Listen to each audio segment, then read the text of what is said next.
It's hard to breathe, but that's alright. Hush.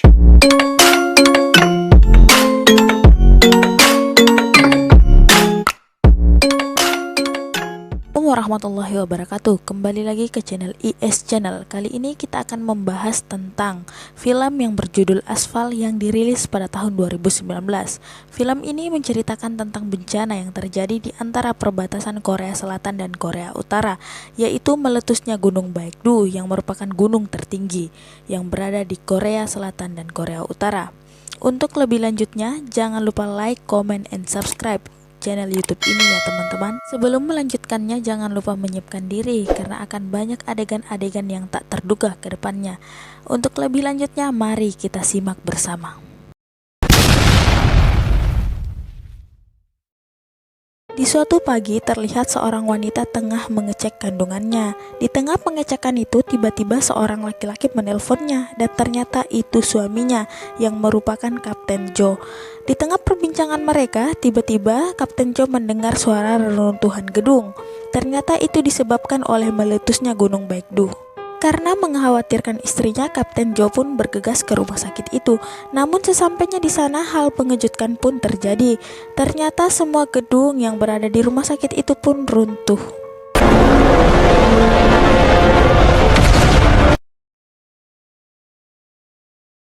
Di tempat lain terlihat seorang pria sedang mencari sesuatu di bawah kolong mejanya. Tiba-tiba disampari oleh Han Ji Won yang merupakan pakar peledak di Korea.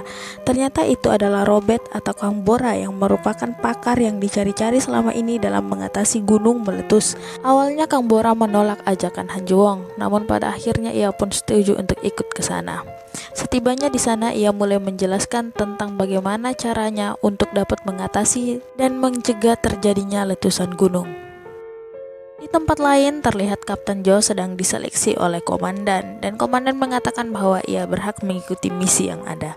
Kemudian di malam hari ia pun meminta izin kepada istrinya untuk melakukan misi tersebut dan mengatakan kepada istrinya bahwa tepat pada pukul 9 malam kamu harus pergi dari sini dan menuju ke pelabuhan Incheon untuk pergi ke Amerika. Istrinya pun menyetujui itu semua dan menyuruh Kapten Jo berjanji bahwa kamu akan pulang dengan selamat. Kemudian Kapten Jo bersama teman-temannya dikumpulkan di suatu tempat untuk mencari seorang mata-mata bernama Lee Jun Pyo karena ia mengetahui tempat di mana harta negara itu disimpan. Tepat jam 9 malam, dua tim diberangkatkan untuk melakukan misi, yaitu tim Alpha dan tim Delta. Di tengah perjalanan tiba-tiba terjadi kecelakaan pada salah satu pesawat, yaitu pesawat tim Alpha.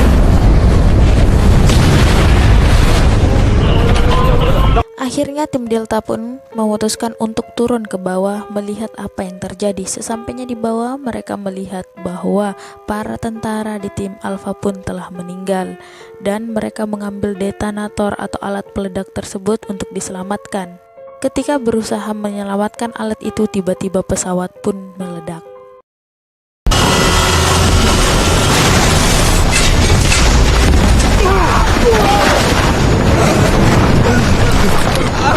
Setelah berhasil menyelamatkan alat itu, Kapten Jo pun melapor kepada komandan bahwa ia berhasil mendapatkan alat itu. Hanya saja semua tentara di tim Alpha telah meninggal dunia.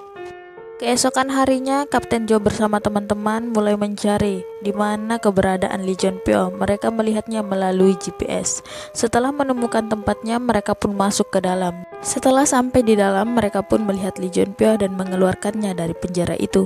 Kemudian dibawalah Lee Jun Pyo ke dalam suatu ruangan. Di tengah pembicaraan mereka, tiba-tiba Lee Jun Pyo mengatakan bahwa ia ingin mandi.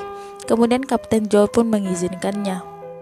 Kemudian hal tak terduga terjadi di dalam kamar mandi karena Lee Jun Pyo merobek kepalanya dan mengeluarkan GPS yang ada. Ternyata diam-diam Lee Jun Pyo telah mencuri dompet dari Kapten Jo. Yang di dalam dompet itu berisi USG, anak dari Kapten Jo, dan juga berisi peta. Kemudian selang beberapa waktu Lee Jun Pyo pun memakan peta itu. Selang beberapa waktu mereka pun melanjutkan perjalanan. Di tengah perjalanan tiba-tiba Lee Jun Pyo pun meminta izin karena ia ingin pipis. Ketika itu salah satu dari mereka menemaninya. Tiba-tiba Lee Jun Pyo menyerang San Min dan berhasil kabur. Setelah berhasil kabur, pasukan Kapten Jo pun mulai mengejarnya. dan terlihat Lee Jun Pyo di suatu rumah bersama seorang wanita. Ia berusaha membangunkan wanita itu dan menanyakan di mana anaknya. Ternyata wanita itu adalah istrinya. Kemudian terdengar suara tembakan. Pasukan Kapten Jo pun menuju ke arah tembakan itu. Tiba-tiba Lee Jun Pyo pun dikepung oleh pasukan Kapten Jo.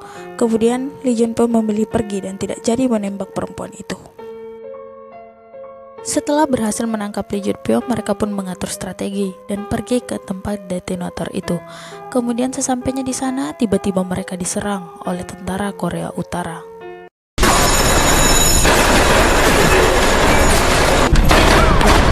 Di tengah keputusasaan itu, tiba-tiba Lee Jun Pyo menembak Kapten Jo dan menyerahkan diri kepada tentara Korea Utara.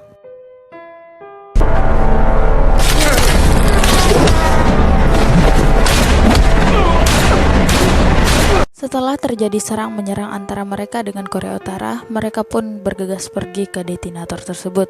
Sesampainya di bawah, mereka pun memborgol Lee Jun Pyo. Dan dengan segera mereka melancarkan misi tersebut. Di tengah misi Kapten Jo bersama teman-teman, tiba-tiba gedung pun bergetar menandakan gempa bumi kedua. Ternyata itu ledakan kedua dari Gunung Baekdu.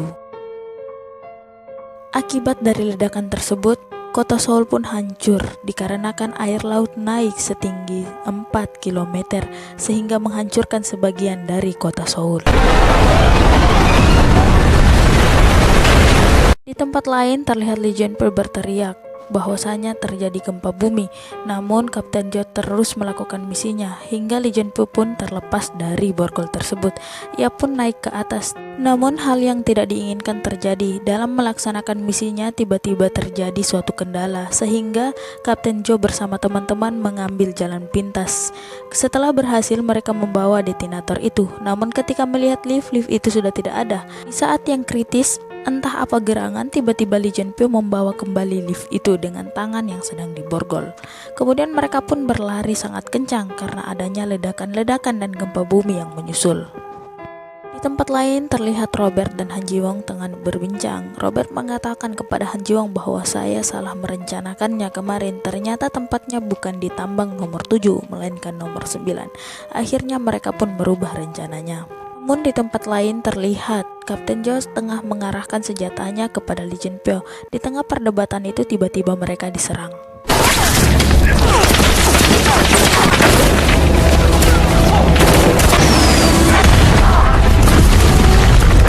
Di tengah situasi yang menegangkan itu, kemudian Kapten Jo mengatakan kepada Lee Jun Pyo bahwa aku akan pergi ke truk itu dan kamu melindungiku. Sesampainya di truk itu, Kapten Jo pun memberi kode kepada Letnan Han untuk menembaknya. Letnan Han pun menembak truk tersebut dan akhirnya letusan besar pun terdengar.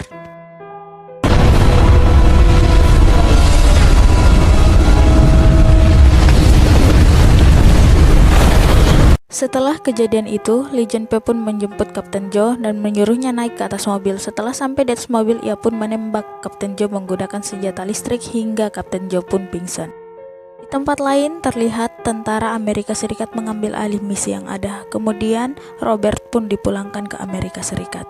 Selang beberapa waktu, Kapten Jo pun tersadar. Saat dirinya tersadar, ia mendapati dirinya diborgol. Di tengah perjalanan, tiba-tiba si licik Lee Jun Pyo pun merasa ingin pipis. Ia pun turun ke bawah. Di sisi lain, Kapten Jo pun berusaha membebaskan dirinya. Namun ia mendapati dirinya ketahuan oleh Lee Jun Pyo. Akhirnya mereka pun berkelahi. Namun tidak tanggung-tanggung, Kapten Jo pun langsung mengambil alih kemudi sehingga kuat semangat Lee Jun Pyo pun terus bangkit untuk melawan Kapten Jo. Akhirnya mereka bertengkar. Ketika mengemudi, tiba-tiba mobil tersebut masuk ke dalam hutan. Dan yang paling mengejutkan adalah tiba-tiba ada sebatang pohon kayu menabrak mobil tersebut. Namun mereka terus melanjutkan perkelahiannya dan akhirnya mereka saling menembakkan senjata listrik dan sama-sama pingsan. Setelah mereka tersadar, mereka pun membawa detonator itu atau alat peledak itu bersama mereka. Kemudian mereka beristirahat di suatu tempat. Mereka berbincang tentang beberapa hal. Kemudian Lee Jun Pyo menutup mulut Kapten Jo dan melihat ada beberapa tentara yang masuk. Ternyata itu adalah tentara Amerika Serikat yang melacak GPS Kapten Jo. Kemudian mereka pun menyerahkan diri. Di tengah keputusasaan itu, tiba-tiba Letnan Han datang untuk menyelamatkan mereka dari maut yang melanda. Mereka pun naik ke atas mobil. Setelah naik di atas mobil, Lee Jun Pyo tidak tinggal diam. Dia terus menyerang mobil para tentara Amerika Serikat tersebut hingga meledak. Kemudian terdengar letusan Gunung Baekdu yang ketiga. Mobil yang digunakan Kapten Jo pun bergetar sangat kuat sehingga menyebabkan detonator itu pun jatuh ke bawah. Namun Kapten Jo terus memegang detonator itu. Di tempat lain, tepatnya di Pelabuhan Incheon, terlihat istri Kapten Jo juga merasakan getaran dari ledakan Gunung Baekdu tersebut. Di sisi lain, Kapten Jo terlihat berusaha untuk menaikkan detonator tersebut ke atas mobil, tapi mereka terus mendapatkan serangan dari tentara Amerika Serikat. Namun dengan bengisnya, Letnan Han terus mendorong mobil tentara Amerika Serikat hingga terjatuh, sehingga detonator itu pun dapat naik ke atas mobil. Di tempat lain terlihat Ha Jung Woo tengah mendapat telepon dari Robert, dan Robert mengatakan bahwa kita harus melacak GPS keberadaan Kapten Jo sehingga bisa melancarkan rencana kita. Namun Ha Jung Woo mengatakan bahwasanya kita sedang diblokir oleh Amerika Serikat. Namun Robert pun mengatakan bahwa gunakan cara apapun agar kamu bisa mendapatkannya. Ha Jung Woo pun pergi ke ruangan tentara Amerika Serikat dan mencuri file tersebut.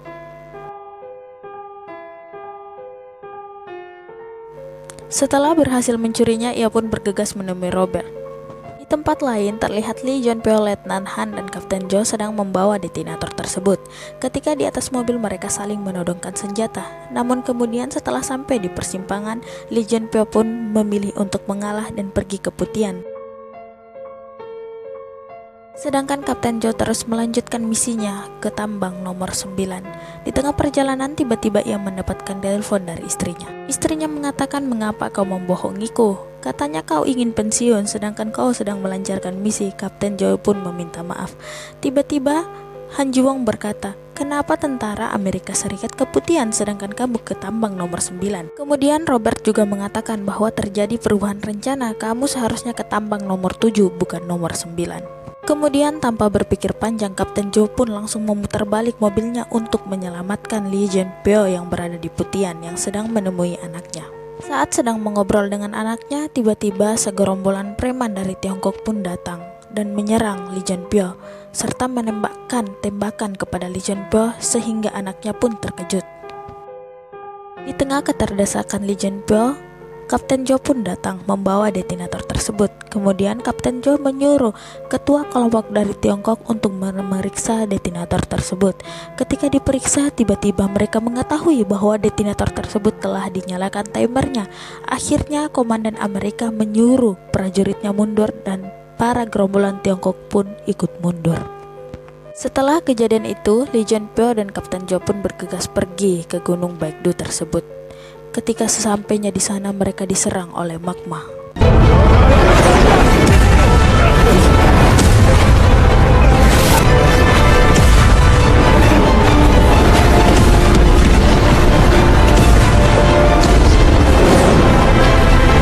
Namun karena bernasib baik, mereka masih diselamatkan oleh Tuhan. Kemudian mereka membawa detonator itu ke dalam. Sesampainya di dalam, mereka mencari cara agar bisa menggunakan lift tersebut. Kapten Jo pun mulai memperbaikinya sambil melihat timer. Ketika sedang memperbaiki, tiba-tiba Lee Jun Pyo meminta seutas tali. Setelah itu, Kapten Jo pun turun untuk mengambilkan Lee Jun Pyo seutas tali. Tiba-tiba Lee Jun Pyo mengunci lift tersebut dan mengatakan pada Kapten Jo bahwa biarkan aku turun sendiri. Jadilah ayah yang lebih baik dibanding aku, karena seumur hidupku aku tidak pernah menjadi ayah untuk anakku, dan aku menitipkan anakku kepadamu. Kumohon berjanjilah kepadaku untuk menjaga anakku sebagaimana kamu menjaga anakmu nanti. Kemudian Lee Jun Pyo membakar kabel dari lift tersebut, akhirnya terbakar dan ia pun turun ke bawah. Sesampainya di bawah, dia mendorong detonator itu sekuat tenaga agar bisa sampai ke tempat tujuan. Setelah sampai di tempat tujuan, ia pun bersandar di detonator tersebut sambil menunggu waktu detonator itu akan meledak. Di tempat lain terlihat Kapten Jo tengah mengemudi untuk pulang ke Seoul. Ia pun menangis di atas mobil karena mengingat kebaikan Lee Jun Pyo. Mata-mata yang dikira licik awalnya ternyata orang yang berhati baik. Tengah perjalanan tiba-tiba terdengar ledakan dari detonator tersebut. Kapten Jo pun menangis karena meninggalkan Lee Jun Pyo sendirian. Di tempat lain terlihat Robert sangat gembira karena rencananya pun berhasil. Beberapa bulan berlalu setelah bencana itu, terlihat Kapten Joe bersama istri sedang makan bersama. Tiba-tiba datang seorang gadis bersama mereka. Ternyata itu adalah Son Ok, anak dari Lee Jun Pyo. Itulah akhir indah dari cerita mereka. Mereka pun hidup dengan keluarga yang sangat ramah dan bahagia. Dari film ini dapat kita yakini bahwa setelah kesulitan pasti ada kebahagiaan. Oke teman-teman, jangan lupa di like, comment, and subscribe ya.